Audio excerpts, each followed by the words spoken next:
There's an argument I love using to non-Muslims. Chapter 39 verse 29. Consider the situation of two people. One man is a slave to many masters and they're all arguing. Another man is a slave to one master. Whose condition is best? If I have masters, 20 of them, and they're all arguing, but you have one master, who's in a better condition? You, because you got one guy to deal with. I got 20 guys to deal with and they're all arguing. It's as if Allah is saying to us, the default position of human beings is to worship something. Khalas. You could believe in Allah or not, who cares? Your state is a state of worship. You're born a slave. You didn't choose your gender. You didn't choose your birth. You didn't choose your name. You didn't choose your first school. You didn't choose your parents. You didn't choose your siblings. You didn't choose your color. You didn't choose none of this. We're born slaves from that perspective. But interestingly, remember what we said about worship. It's the peak of love, peak of submission, and expressing those acts of worship, like gratitude and praise. Every single human being, even if they believe in Allah or not, even if they're the most hardened atheist, even Richard Dawkins,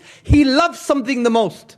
It might be a competition of things, it might fluctuate and change, but there's always something on the top of the category of loving the most. It might be himself, might be his mom, his wife, his ego, who knows? But he loves something the most. Also, every single human being submits to something the most. It might be to a government, to ideology, to the desires, to ego. It might be a competition of things. But there's something there that you submit to. Every human being, I don't care who you are. And also you are expressing gratitude and praise to something the most. Might be yourself, might be to the nation state, might be to a celebrity, might be to your parents. The point is there will always something at the top. Every human being loves something the most, refers to something the most, submits to something the most, praises and is grateful towards something the most. So we're all in a state of slavery, of submission, of worship, as Allah says in this illustration. But Allah is telling us, worship the one who's actually worthy of worship. Allah is worthy of our love, of our submission, of our extensive praise. I was once invited, I think, to Leicester University to give a lecture on God's existence. I said, I'm not going to give this lecture.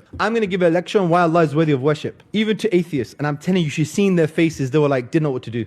They realized that they are loving something, submitting to something, praising and being grateful to something. They can't run away from that. And then when I introduced to them Allah, who is worthy of these things more than anything, they were like, oh my God, I need to choose who I worship now. That's why the Quran has come down fundamentally to tell us who is worthy of worship.